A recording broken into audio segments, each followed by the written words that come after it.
अच्छे और बुरे भावों की उत्पत्ति, ये 10 बातें प्रधान होती हैं। आपके अंदर अच्छे भाव आ रहे या बुरे भाव आ रहे तो उनमें ये 10 बातें प्रधान हैं।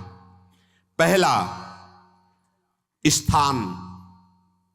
आप कहां बैठे हैं, कहां रह रहे हैं, किस जगह खड़े हैं, आपको स्थान देख करके ही बर्ताव में उतरना है।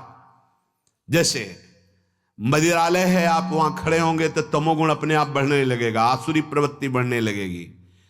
ऐसे ऐसे जिस स्थान पर खड़े होने से, देखने से, बात करने से हमारी वृत्ति बिगड़ रही, उस स्थान का तत्काल त्याग कर देना चाहिए, वहां से हट जाना चाहिए। पहला है स्थान। जैसे सत्संग, यमुना जी का एकांतिक पावन तट, किसी लता के नीचे, किसी संत भगवान के सानिध्य में, अब हमारा ये स्थान भजन वृत्ति बढ़ाएगा। उस व्यक्ति का घर जिसके पास जाने से वासनाएं बढ़ रही, उस स्थान में जहां दृश्य देखने से हमारे अंदर गंदी बातें आ रही, पहला है स्थान। दूसरा है अन्न। बहुत बड़ा प्रभाव अन्न का होता है। अगर अधर्म के द्वारा कमाया हुआ अन्न है तो बुद्धि अधर्म में ही लगेगी। यदि भोजन पकाते समय, रसोई रांधते समय आप विकारात्मक चिंतन कर रहे हैं तो कोई भी प्रसाद पाए उसके अंदर विकार जागृत हो जाएगा। अन्न का बहुत बड़ा प्रभाव पड़ता है। एक बार पूज्यपाद उड़िया बाबा जी महाराज अपने परिकर के साथ भ्रमण में थे तो किसी बड़े धनी मानी ने निमंत्रण दिया, महाराज आज यहीं रुको। तो बाबा ने कहा हम लोग गांव के अंदर नहीं रुकते। तो बाहर कोई वृक्षों का समुदाय, जंगल जैसा, तो उसमें वहां रुके, पर भोजन उनकी तरफ से, भोजन सबने पाया। जब सुबह हुआ तो महात्मा जन, साधक जन एक दूसरे की तरफ देखे और बोले आज तो हमको बड़ा दोष हुआ, गंदा स्वप्न आया और हमारा संयम बिगड़ गया। बोले ये तो हमको भी हुआ, जितने थे सबको हुआ। उड़िया बाबा के समीप गए, बाबा ने कहा अच्छा ऐसा हुआ, ये तो अन्न दोष है, बुलाओ सन्न पवाने वाले को, फिर चलेंगे।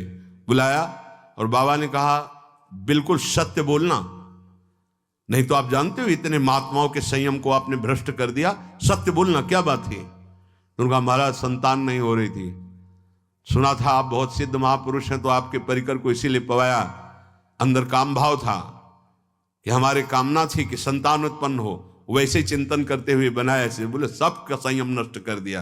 होश में, नरक जाने वाली बात मत सोचो।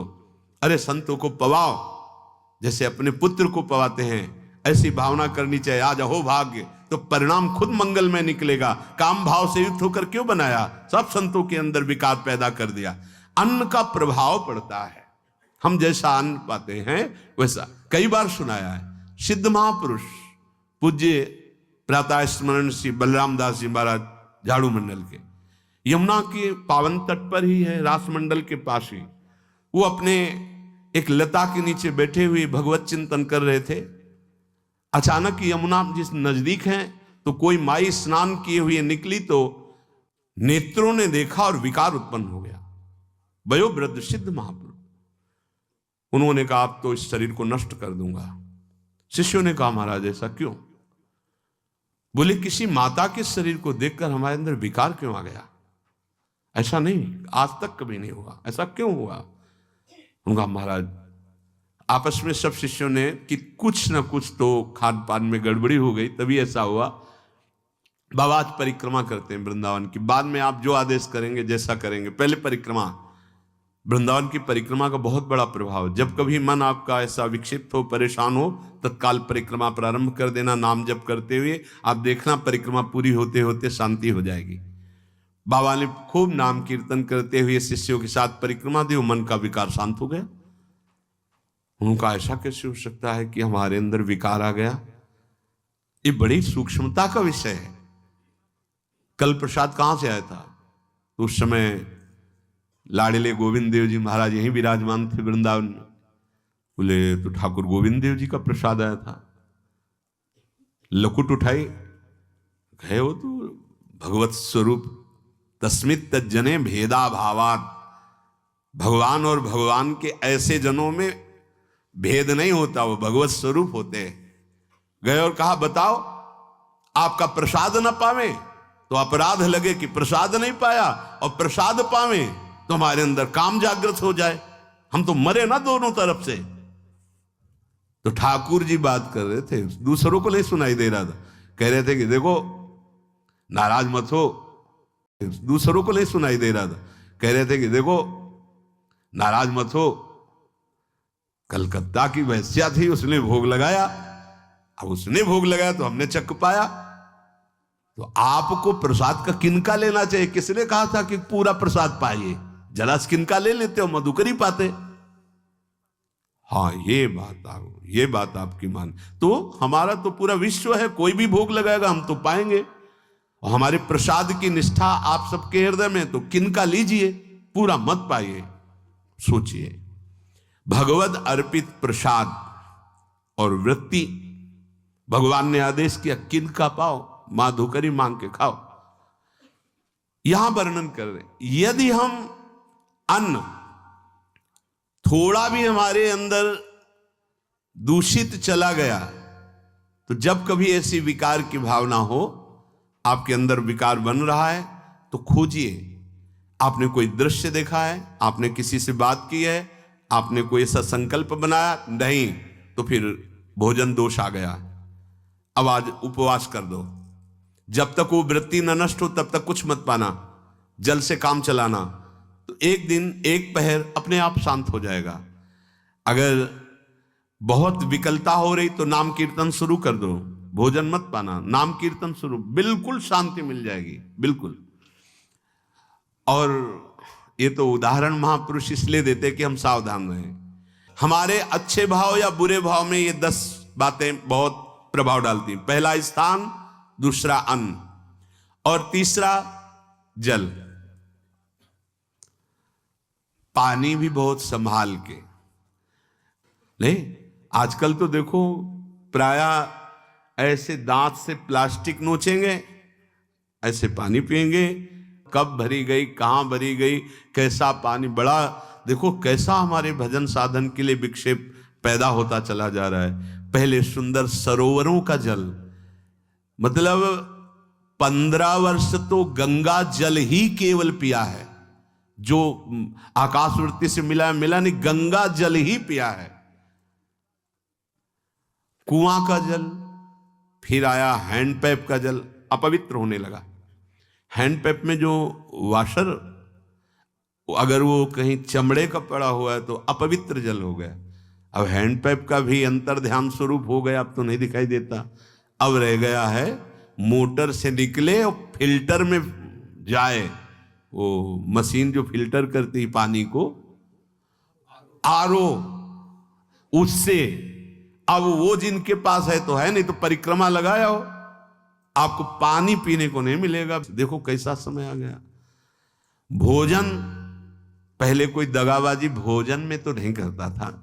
गांव में जब जिसके यहां दूध बेचा जाता था ना, उसको बहुत लघु दृष्टि से देखा है, गाय माए एक बराबर होती है, ये दूध बेचता है। 10-5 किलो मठा तो आप ऐसे मांग के ले सकते थे, अगर अड़ोस पड़ोस में वो मठा मिल जाएगा। जब कोई उत्सव होता, फ्री दूध 100, 200, 500 किलो पूरे गांव के सब दे देते, कोई ऐसे बेचता था। अब दूध नहीं, जब बूढ़े लोग बैठते थे कहते थे पानी बिकेगा आगे चल के। आज पानी बिक रहा है, नहीं बिक रहा, पानी बिक रहा है। हमें लगता है सबको ही पैसे से ही पानी है, वो बोतलें नीली नीली नहीं, इतनी बड़ी बड़ी बिकती, उन्हीं से पानी पिया जा रहा है। आगे और समय जल का प्रभाव पड़ता है। जैसे हम गंगा जल पीते थे, सही कहते हैं, कई कई दिन जब भोजन नहीं मिलता तो पूरी पौष्टिकता गंगा जल से मिलती थी। गंगा माता के जल से ऐसा लगता था मानो हम परम पावन अमृत पान कर रहे हैं, सारी पौष्टिकता मिलती थी। कुएं का जल अपने आप में पौष्टिकता से युक्त होता है, जो हमें चाहिए। आज देखो जल की समस्या हो गई, पवित्र जल पीने के लिए हम तरस रहे हैं। कहां जल, और कैसे मिलेगा जल? या तो आप पैसे वाले हो तो आप खरीद करके पीजिए, नहीं तो अब वो जल नहीं रह गया कि कुएं से निकाला पी लिया या सरोवर से पी लिया, या कैसा दुर्भाग्य है। जल का बहुत बड़ा योग है साधना में। जैसे स्थान का तो परम पावन वृंदावन धाम, अन्न का तो अब हम भगवत प्रसाद पाते हैं, तो जल का बहुत बड़ा योग है। आज दूषित होता चला जा रहा है, क्योंकि अब हाथ की बात नहीं रह गई है कि आप सुंदर कुआं से जल लें या सरोवर से जल लें या आप नदी से जल लें। हाँ, स्वामी जी के लिए लिखा हुआ है कि रोज यमुना स्नान और रोज यमुना जल ही पान। हमारे वृंदावन के समस्त भगवत स्वरूपों का स्नान यमुना जल से ही होता था, हो रहा है और होता ही रहेगा। बिहारी जी के लिए आज भी कलश में भरकर यमुना जल ही जाता है। वो कपड़ा से ऐसे ढक के जब हम 2 बजे परिक्रमा देते थे तो एक महाभागवत है, वो किसी को छूते नहीं, दूर से कहते छूना मत, बिहारी जी के लिए जल जा रहा है स्नान के लिए बिहारी जी का। फिर चौथा है आपका परिकर, जहां पर रह रहे हैं वो समुदाय, चाहे परिवार हो या आप समुदाय, वो कैसा है, रजोगुणी है, तमोगुणी है, सतोगुणी है या त्रिगुणातीत भागवतिक है, उसका प्रभाव पड़ेगा। पांचवा है आपका पड़ोस, आसपास वाले घर, जैसा है वैसा प्रभाव पड़ेगा आपके ऊपर। पड़ोस निंदनीय है तो बंधन से युक्त होना पड़ेगा। लंका के पड़ोस में रहने के कारण अगाध महिमा वाले समुद्र को बांध दिया गया, रघुनाथ जी ने पुल बांधा और दंड देने के लिए तैयार हो गए थे सरकार, अग्निबाण संधान कर लिया था, पड़ोस के कारण ही तो ना, पड़ोसी रावण था, इसीलिए आस पड़ोस का बड़ा प्रभाव पड़ता है। फिर अगला है दृश्य, इस पे बहुत सावधानी की जरूरत है। ये मोबाइल भगवान चल गए हैं, बहुत विस्तार से चल गए हैं, अब कोई छोटा मोबाइल रखना नहीं चाहता, सब वो स्क्रीन वाला रखना चाहते, टच